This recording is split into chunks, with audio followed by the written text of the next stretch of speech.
Salut l'équipe. Du coup, je vais vous faire ma toute première vidéo.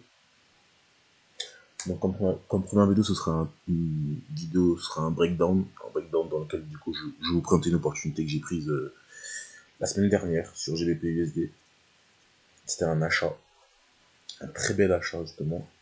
J'ai pris du coup plus 4% sur l'opportunité. Moi, il faut savoir que je prends soit 4 ou 5% par opportunité, par TP. À part si vraiment je laisse ma position un peu plus, mais en général, je m'arrête à plus 4.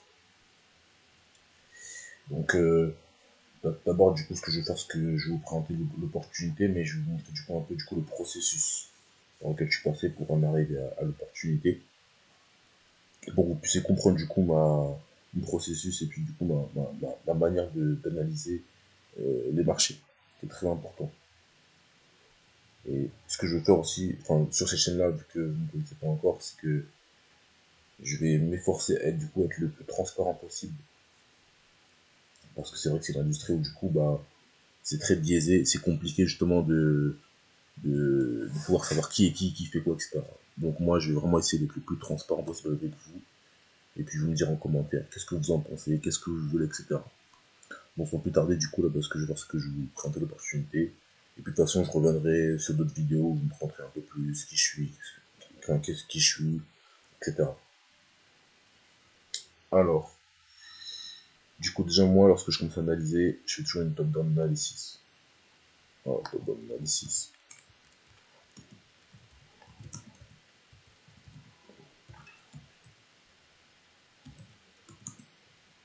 Ça, c'est en premier, ça.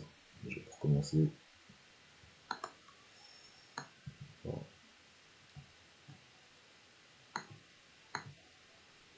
Top-down analysis. Alors, qu'est-ce que c'est la top-down analysis? C'est simple.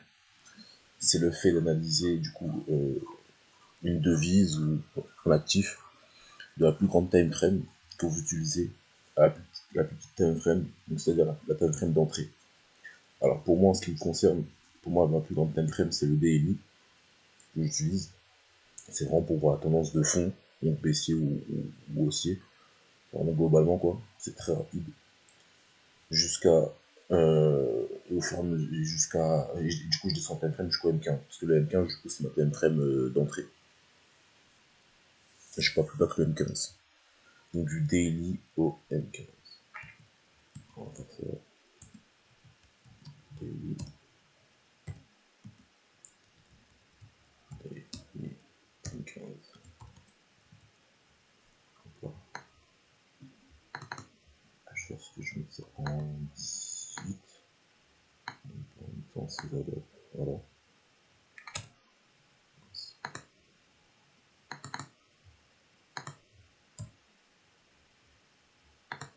Ensuite ce que je fais, je vais regarder du coup la structure de marché.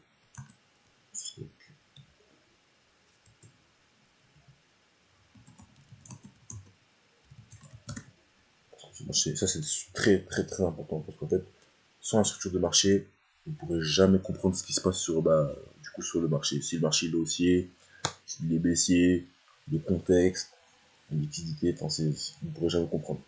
C'est très important. Donc du coup je vais analyser du coup la structure du marché du coup en daily, H4, H1 et M15. Ce qui va du coup m'aider à comprendre le contexte. Et le contexte c'est en dernier. Ensuite je vais regarder les liquidités.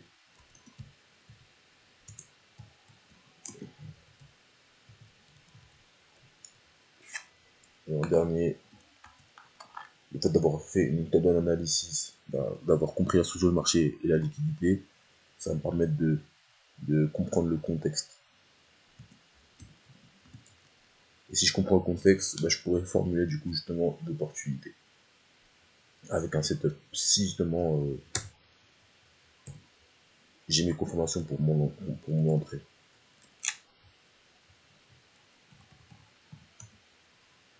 Désolé, j'écris en anglais, mais c'est pas très grave. Ok, ça, ici, actualisé. Du coup, alors là, du coup, on est en daily. Du coup, je vais commencer à mettre du coup mes points le point de structure. Donc moi, le daily, je vais pas chercher à remonter trop loin en arrière. Je regarde vraiment ce qu'il y a devant moi, c'est-à-dire, voilà, ici, plus ou moins entre là et là. C'est-à-dire que là, on voit qu'il était baissier, et que justement, là, il y a une grosse tendance haussière sur GBP/USD à la hausse. Donc, comme vous pouvez le voir là. Là, il y avait un plus haut, un plus bas. Ce plus haut là, il a été cassé ici, un bas, un plus bas, et là un plus haut. Là, il est en train de former un plus bas pour faire son plus haut. On l'a déjà fait. C'est simple. Ici c'est un plus haut intermédiaire ici là, comme vous pouvez le voir. Parce que ça en fait c'est des plus bas internes. Donc ça je reviendrai sur la structure du marché vraiment en détail. Là je fais l'opportunité et je fais vraiment une vidéo sur interne, externe. Là comme ça n'a pas cassé en fait c'est encore à l'intérieur. Donc c'est pas encore confirmé que ça passe aussi. Donc, je vais pas le mettre mais je sais que c'est interne. Donc voilà. Là je sais que déjà du coup le daily il est haussier. Parce qu'il l'a cassé ici du coup comme je vais vous montrer. Là. Voilà. Voilà.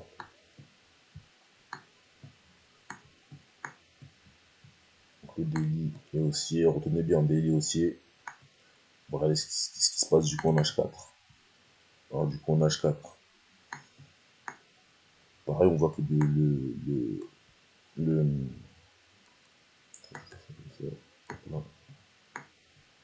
que le H4 est bullish, très bullish.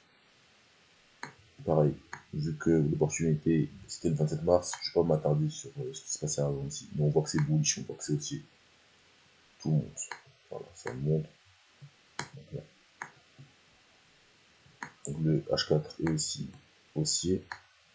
Juste du coup quand même mettre les points de structure les plus récents. On avait un plus bas ici, là, un plus haut, un plus bas, un plus haut, globalement. Ensuite, on voit ici que du coup ça a cassé le dernier plus haut. La première cassée, il faut toujours faire attention, parce que ça peut être aussi une prise de liquidité. Là, en l'occurrence, il y avait une zone de demande ici.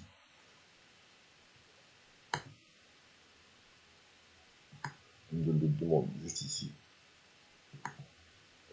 On va la mettre quand même. C'est très important. Donc, ça a certes cassé. On va quand même le mettre. Là, ça a cassé. Hop là. Hop là. Voilà. Là, on est bon.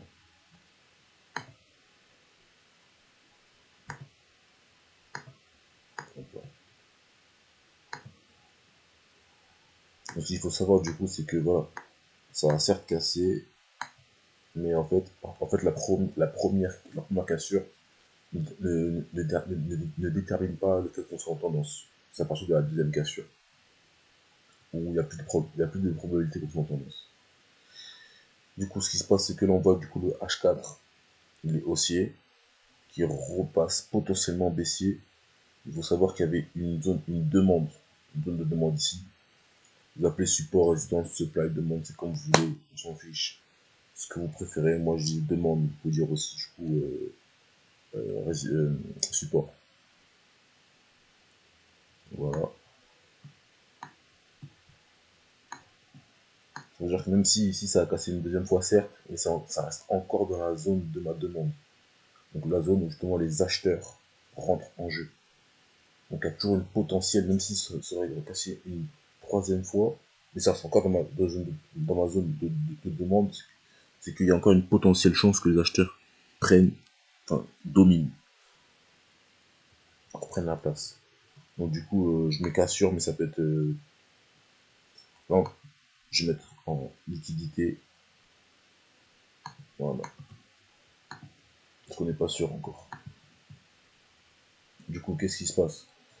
Du coup, je vois que le H4, le délit est haussier, le H4 est haussier, mais potentiellement un retournement, parce que bah, du coup, bah, il commence à casser une fois, deux fois, mais il reste comme dans ma zone, donc il faut rester vigilant. Là, on voit bien que le prix, là, il bouge plus trop. Enfin, il bouge plus trop, c'est-à-dire que il est, il est plus vraiment dans une tendance, c'est-à-dire que c'est une sorte de range, quoi. Ensuite, je vais en H1, hop là, en H1, du coup, il y a un peu plus de détails. Pareil, on voit que le H1, voilà, il est baissier. Hein. Parfois, le H1 et le H4 sont très similaires. Enfin, pareil, le H4, parfois, les délits sont un peu similaires. Parfois, à une time frame près, en haut ou en bas, supérieur ou inférieur, c'est plus ou moins similaire. Mais avec l'expérience, vous allez réussir vraiment à bien les, les distinguer.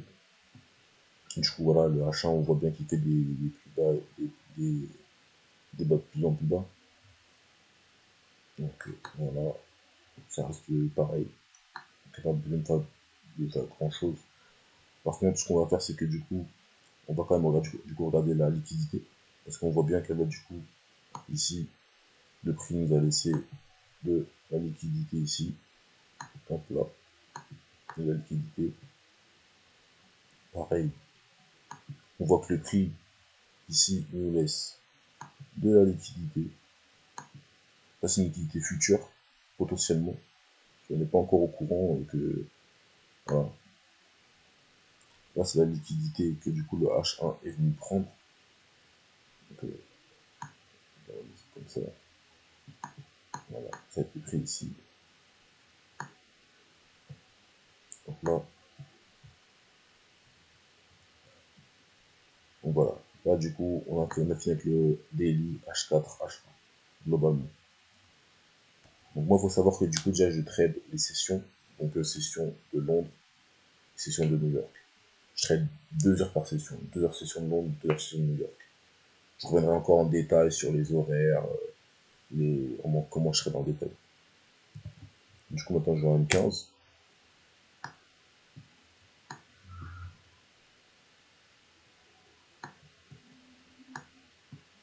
Et qu'est-ce que je vois? Du coup, je rentre dans ma session. On voit que le prix, il a du mal, enfin que les vendeurs ont du mal, du coup, justement,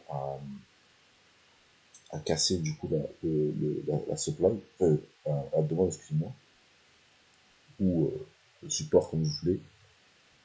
On voit que là, du coup, il y a une prise de liquidité, encore une fois, mais en M15, ils ont pris en H1, ils la reprennent en M15. Et comment je sais que, du coup, c'est une prise de liquidité? Parce que on voit qu'il y a une bougie agressif, et que tout de suite après, il y a un mouvement inverse. Donc là, il y a une cassure M15, ici, là. Donc ça m'indique que du coup là, les acheteurs ont repris la main, et sont dominants. Et c'est du coup, c'est là que du coup, je reviens au contexte, c'est que certes le H4 est potentiellement baissier, mais il est venu dans ma zone, dans ma zone du coup H4. Dans ma zone du coup H4, enfin, dans ma zone de demande H4. Il a pris la liquidité en H1. Et en M15, je vois que du coup, dans ma session, on voit que les acheteurs reprennent de la force. Là, ils dominent.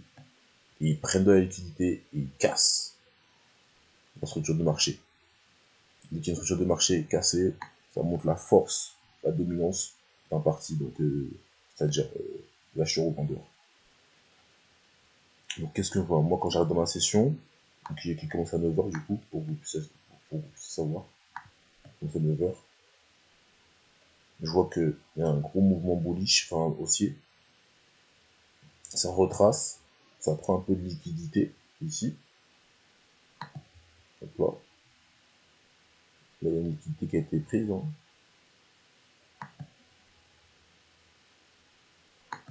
Parfois, je vais aussi en M30 un peu pour voir un peu les zones d'intérêt. C'est une zone d'intérêt qui est intéressante. Là, on voit qu'il y a une zone d'intérêt intéressante. Donc là,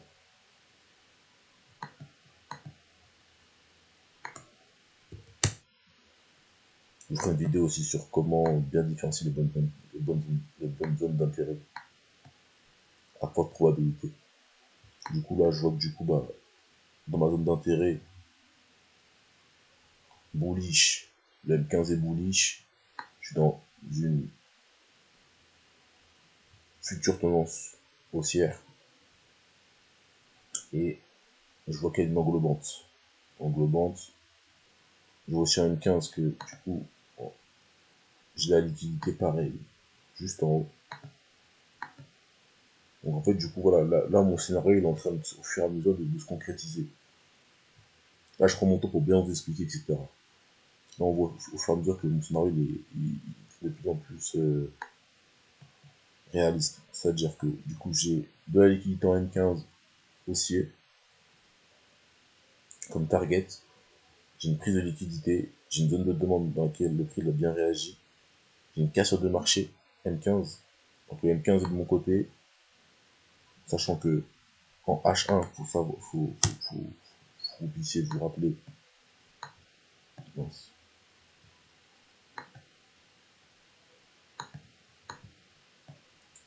En H1, j'ai aussi du coup une target, c'est-à-dire que là le H1, j'ai la liquidité en haut, j'ai une prise de liquidité en H1, je suis dans ma zone de demande, et il faut savoir aussi, n'oubliez pas, que le H4, non, que le daily était haussier. Donc là j'ai le M15 de mon côté, j'ai le daily de mon côté, parce que faut que vous puissiez savoir, le daily, là il est en train de retracer, ranger, retracer, on sait pas si c'est un retracement long terme ou un range, mais parfois le prix il va pas forcément retracer, il va pas forcément retracer ouais, jusqu'à 50% ou jusqu'à 70% ou 90%. Je sais pas. Du coup, ça c'est une demande potentiellement qui peut faire effet. Voilà pourquoi je la considère cette demande. Quelle importance. Du coup, je reviens en M15, je suis dans ma session, j'ai le contexte, j'ai la liquidité, j'ai la structure de marché, j'ai ma table d'analysis, tout est validé, c'est parfait. Et en plus de ça, j'ai mes confirmations, etc. Donc moi, là, je me suis placé ici. J'essaierai de vous mettre un screenshot de la position lorsque je suis rentré. Je suis rentré, je suis ici à 11h31, à la bougie de 11h30. Là, c'est un stop de 10 pips. Finalement, j'avais dit du 1 pour 5. Je sais pas si donc là. Donc voilà. Donc du coup, le prix, comme vous pouvez voir, de monter jusqu'à 1 pour 4. Et ça où il faut être fort psychologiquement. Et après, le prix est revenu jusqu'à mon BE, mais j'avais pas mis BE encore. Parce que je sais qu'il y avait un potentiel, en tout cas, une annonce économique. Je sais qu'il y avait un potentiel, il y aurait eu une potentielle prise de liquidité. J'ai mis mon BE qu'à ce moment-là. Comme ça a cassé ici. Hop là. Et j'ai été chercher du coup un 1 pour 5. Juste ici. Hop là. Très belle opportunité de buy. Donc voilà pour l'opportunité. C'était sur GBPSD, c'est le 27 mars. Un plus 5%. Comme je vous ai dit, parfois c'est plus 4, parfois plus 5, parfois